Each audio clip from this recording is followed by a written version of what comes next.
Good morning, good morning, good morning, good morning, good morning, good morning, good morning, good morning, good morning, good morning. We have another day of, the creative act, a way of being with Rick Rubin.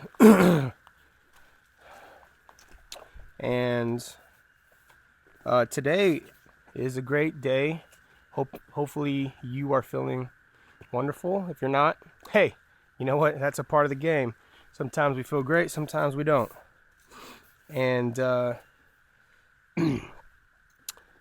some things that I'm going to take, I keep taking from every day as I'm reading short passages, 10, 12 pages a day, 15 at the longest with this book. And, there's such small thoughts. All this stuff is such small thoughts that I think once you pick it up, you realize, you could probably reread a few of these entries, and you just probably could always reread this book without ever feeling like there's some kind of big task to finish it, which is really great about it. And the other thing that I like about this book is it's just like a nice spark of energy, nice spark of inspiration, which is funny because that's the chapter that I read today. There's something like that's motivating about the book. I used to wake up and I'll just like type in YouTube motivational, motivation or something like that. And there was like a couple YouTube channels that would have affirmations. That's what I'd put, not motivation, but I'd put affirmations in the morning, like morning affirmations. And those affirmations, I was doing that for a while at the beginning of this year.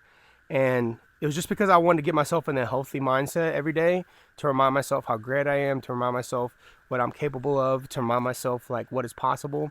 And excuse me. And so, when I would do that, I made sure that was the first thing I did besides like picking up my phone or even, getting into my emails or, thinking about what I want to do that day. It was a routine that I would do. I would turn that on and I would do the dishes or like clean up or pick up things that would like frustrate me through the day. A little bit of cleaning, about 30 minutes in the morning while I was listening to that. And what I thought helped me a lot of times when I would do that is just like that energy to feel good in the morning, to allow that energy to push you through the day. And so if you're ever getting frustrated in the mornings, remove yourself from the thing that's frustrating you, identify what's frustrating you, and stop putting yourself in front of it right away. If that's grabbing your phone, looking at your messages, missed calls, emails, if that's communicating with somebody that you have to communicate on a daily basis, that's frustrating you, maybe that's not the first thing you put yourself into. I think the idea is that whatever way you're starting your day, it's going to translate through the rest of it. So this is a really cool book to allow yourself to get some nice spark of energy. I've been rolling out of bed every day this week and just picking it up ever since I've been making these. And it's just that energy that I need to put myself back in the creative state. So this chapter is called Inspiration, and that's everything that we're searching for always, right? Like wanting to have inspiration. And he makes some really great points about inspiration and this idea that you can't rely on inspiration to create the work, that even when you're uninspired, you have to continue to put in the effort to work even when you're uninspired. Goes back to like creating habits. Once you create some habits that fuel, it's like he's mentioning creating habits that fuel your body to open up to be inspired.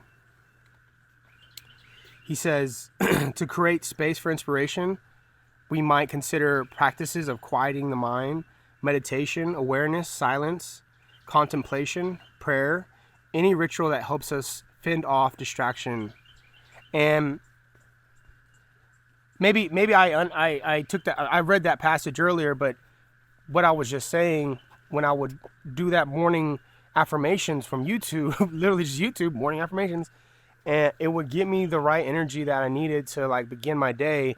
And I think I was getting myself in that habit of doing it. And then, you notice once you stop doing the things that inspire you, because you're like, oh, I've been doing that long enough, or maybe you're starting to feel good about yourself, and then you say, you know what, screw that, I don't need to do that anymore. you start to invite all that negative energy back in by not doing the positive rituals or habits. I'm like reflecting on it now, and I do pray every day, but not to the extent of what I was doing when I was doing the morning affirmations, and then praying, and then journaling. I was doing a little bit of that stuff, like maybe too much. I was probably doing too much of that, but meaning like I was just dedicating too many hours to it. But I needed it at the time when I was doing it. I needed that extra, 30 minutes of prayer. I needed that 30 minutes of affirmations. I needed that, 30 minutes, 40 minutes of journaling to help me, feel focused in the morning. And that's what he's saying. He's like, create some kind of space for inspiration to be invited into your world.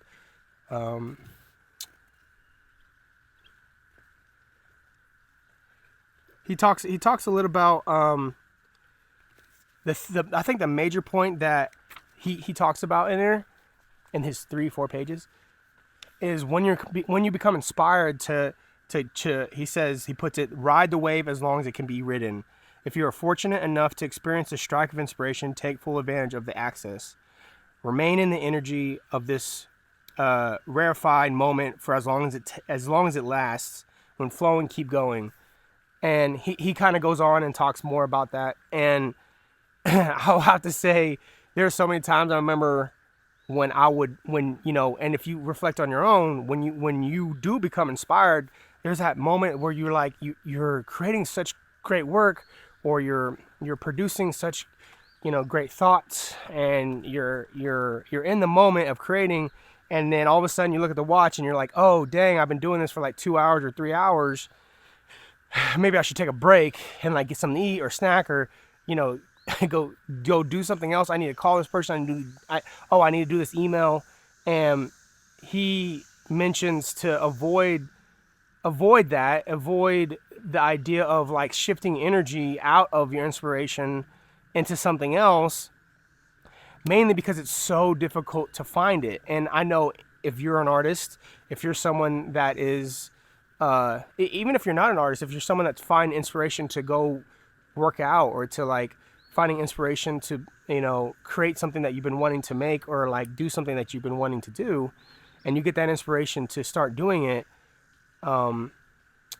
it took you so long to get to that mind state, to stay in it, because it's such a precious gift that you've been given. You've been given that gift to be inspired and like do something great. And I think that's his point. The point is to just keep riding that energy, because it's coming from a special place. You've been doing all this work to find it. You found it, and then don't neglect that. Don't get out of it until you fully used all that energy. And I've done that so many times. Whenever I've started to write on my script for my movie, I took like a whole month. I usually do it, and you've heard me say it in the past. I'll take like a month off, and I would just like keep using my month to create. And not every day was great. Not every day I was writing a lot or coming up with good ideas, but I was just like dedicating my day to that. And some days I would come up with some really great ideas, and other days I wouldn't. But then all of a sudden, within that week, I would have some really good bursts of energy. And I think that's what he's saying, is like putting in the work even when you're not inspired, and once you get it, just keep going. And by the end of the months, every time at the end of the month, I would tell my team, man, I think I should just keep going, because it takes me so long to get into here that I don't want to go away from it. I didn't even listen to my own intuition. I didn't even listen to my own thoughts and my own feelings. And I would jump back into work. I would go back to figuring out, music videos, or figuring out what's going wrong with these other problems that are surrounding our work. And instead of just allowing myself to stay inspired, stay in my writing. And I've done it. I mean, I've done that like 3 times probably. And maybe if I would have, and this is me hindsight thinking with you, is like maybe if I would have just stayed in it, I probably could have been done with my first draft of my movie. So I'm giving you my mistakes for you to understand, to listen to yourself. And when I was reading it, this is exactly what I was feeling. I was like, oh my gosh, like this is what I always tell myself and tell my team. And so yeah, I mean, I share that my little mistake with you. It's not like a huge mistake, but it's an understanding of like, okay, when I become inspired, I need to stay in it. Don't matter no matter what, and just keep going. I'm sure you editors out there, any person that's editing things, like editing photos, editing video, once you get into this like rhythm of editing and like you find this pace, you just keep going. And then at some point in the night, there's definitely memes out there about it's like 4 a.m, you're looking at your screen, you've played the video back over and over and over and over again, and you haven't made no adjustments. You're like, okay, I think it's time to go to bed now. And that's happened to me a bunch of times. You just keep riding that wave of energy when you're editing, and you just keep correcting and shifting and playing and then inventing, and then you're getting so much good energy, you just keep going. And the moment you kind of start feeling burnt, you just like replay the video over and over again. You're not making any adjustments, and that could probably go on for like 30 minutes. You're like, wait a minute, what am I doing? So trust the gut of inspiration. That's not my words, that's his. So the next chapter, I only read 2 today because I thought these were 2 really big ones, was the habit. It's called Habits. And he starts it off by giving a quote from John Wooden.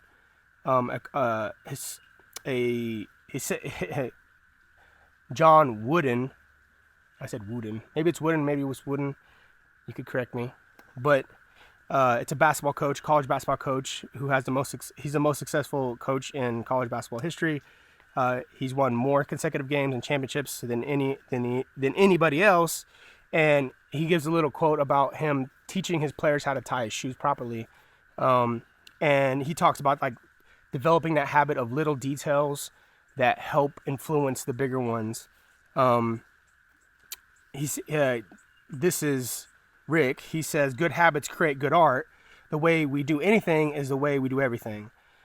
So we treat each choice you make, each action you take, each word you speak with skillful care. The goal is to live your life in a service of art. And he continues by saying, consider establishing a consistent framework around your creative process. It's often the case that the more you set in your personal regimen, the more freedom you will have within the structure to express yourself. I'm going to keep going directly from the book because these are habits. Is like I have another book that I've been given, like how to form habits, and this is something that even at my age I feel like I need to keep getting better at. The idea of creating the habits that we are going to need to be more successful. He does mention these habits look different for everyone, and perhaps different for the same artist from day to day. You might sit in the forest, pay attention to your thoughts and make your notes, or drive in the car for an hour with no destination in mind, listening to classical music and seeing if it sparks anything. He mentions to schedule your office hours. Maybe there's like uninterrupted periods of joyful playing that allow your imagination to soar. He says if you commit to working for half an hour a day, something good can happen that generates momentum. He starts to talk about to not schedule your days so intensely, to not try to devise some crazy schedule for yourself on a daily basis that you can't even achieve, or it's like too daunting. I was like, yeah, I've definitely done that before. The end of the chapter kind of like struck me the most. I keep calling them chapters. I would consider these inserts. The end of this insert of his about habits probably like resonated the most with me because I've tried to create habits within myself, within Real Goats, And it's always so hard to maintain or shape or structure new ones. So I think this is something that I have to personally overcome and create new ones. I think in the past, I'm not saying that I never had good habits, but I've always had habits that felt like I was just listening to myself, right? And I wasn't pushing, maybe I wasn't pushing as hard for myself to develop a habit that would construct the new version of what I want. And what do I mean by that? If I want my movie, then I need to have a habit in which I write on a daily basis and involve it into my life versus writing, like taking off a whole month and writing and then just like ruining the rest of my scheduling. That's the extreme version of like me trying to create a habit of like taking off a whole month. That's not really ideal for a lot of people to do something like that. So, creating the habit to always work out on a daily basis at the very minimum to feel good, creating the habit to have some kind of like structure with how you eat, creating a habit of some kind of prayer form, meditation form, and then creating a habit of, doing what you want to do, whatever passion you're having. It's very difficult for us to, when we have a new goal, to create a consistent habit. And he talks about this at the very end. These are some of the things, and I'll read them directly, that I felt like when I was reading them, I was like, damn, okay. So he says, thoughts and habits not conductive to the work. Believing you're not good enough, which is probably everybody. Feeling you don't have the energy it takes. Mistaking adopted rules for absolute truths. Not wanting to do the work. Laziness. Not taking the work to its highest expression. Settling. Having goals so ambitious that you can't begin. I think everybody can do that. The goal is so big that you're like frightened to even do something. Thinking you could only do your best work in certain conditions. Oh, I need to be at the lake. Oh, I need to be in the forest. Oh, I'm in the fucking forest. Oh, I need to have the certain drink, or I need to be smoking, or I need to be in a certain environment. I need these people. I need this computer. I need, whatever. Requiring specific tools or equipment to do the work. Again, the computer, the program, the camera, the certain pin, the fucking pin. Abandoning a project as soon as it gets difficult. Oh, yeah. Letting a perceived need for funding, equipment, or support get in the way. Having too many ideas and not knowing where to start. Never finishing projects. Blaming circumstances or other people for interfering with your process. Romanticizing negative behaviors or addictions. Believing a certain mood or state is necessary to do your best work. Prioritizing your activities and responsibilities over your commitment to making art. Distractibility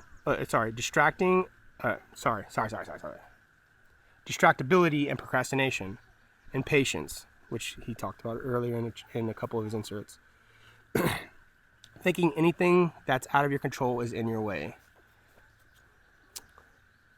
So, I've definitely done like 80% of those at one point in my life. Maybe 100% of those. And I think the only thing I'm good at is like having patience. But everything else I feel like I've done at least one point in my life, had that excuse, and felt that way, especially when I'm attempting to do something that is new and scary. The newest and scariest thing for me is writing. And the thing is, like, I've always been some sort of a writer with music videos, some sort of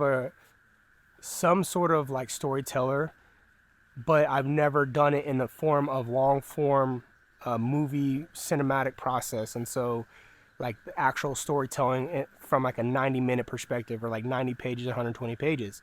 And so because that's so new to me, I'm feeling the feelings that I had when in the early stage of me trying to like in the early stages of me trying to learn how to become a videographer or an editor or something, like those feelings of like nervousness because you're not sure. And I had those feelings, all these like doubts and stuff in the early process of me writing when I first started doing the writing. And so it's taken me so long to learn and educate myself on what I like to do. And even now thinking about it, it's like this to me just is something maybe I should read on a daily basis so I don't get in the process of going back to that mental chatter, those weird excuses of I can't do this, or I don't want to do this, or I need these certain things. And I feel like each person watching this probably has similar feelings about their own process when they're learning something new or trying to achieve a goal. Why they haven't achieved it yet, when they're going to achieve it, and how, or if they're reflecting too much on the failures that they made instead of just understanding the failure was a part of the process, and that they've learned they're better. You're a better person now because you failed. You're a better person now because you tried. You're a better person because you're trying. You're a better person because you know what's inside of your heart. You know what's capable of you. Like, you know what you are capable of. You know that you have the ability to achieve the goal that you're thinking, the energy that you're putting in, the wanting of something, and to pray on it, to dedicate your time and energy. Even if you only give 30 minutes a day, when he referenced that, that's better than zero. You know, it's better than not trying to do it, and slowly develop the habit and slowly work on it and understand that this is our journey. This is a part of it. The journey is that, you know, say your goal was to walk from California to New York. There might be days where you only walk a mile because your feet are so blistered or so sore. And then there could be the next day where you walk 10 because you're so motivated, like, you know what, I got to make up for what I did. And you become inspired to keep walking, and your legs are numb to the pain and you don't feel it, you know. And it just takes you so long to get to New York, but you just keep going. It doesn't matter how many days it's going to take you. It doesn't matter if it took you a year. You're going to keep going and keep working away at it until you get there. So these are simple reminders. This is a great book. Love it, love it, love it. Simple reminders to start your day fresh. I feel inspired. I feel energized. I hope you do too. Again, when you read these things, you catch yourself, you realize what you're doing, and you want to improve, and that's the point. So together we improve. Together we get better at what we want in our life. Together we focus on what's important to us. We focus on ourselves. We focus on forgiving ourselves. We focus on loving the people around us that support us, loving the people around us that don't support us, understanding that this is something that we're supposed to, understanding that what we want in our lives we can achieve through time, through energy, through patience, and we're going to achieve it. We're going to get our goals. We're going to get our effing goals because it's meant for us. I saw another quote. What's meant for you is going to come to you, so don't stress. Let's not stress today. Thank you, God, for this day. Thank you, God, for this opportunity to be great. Let's get it.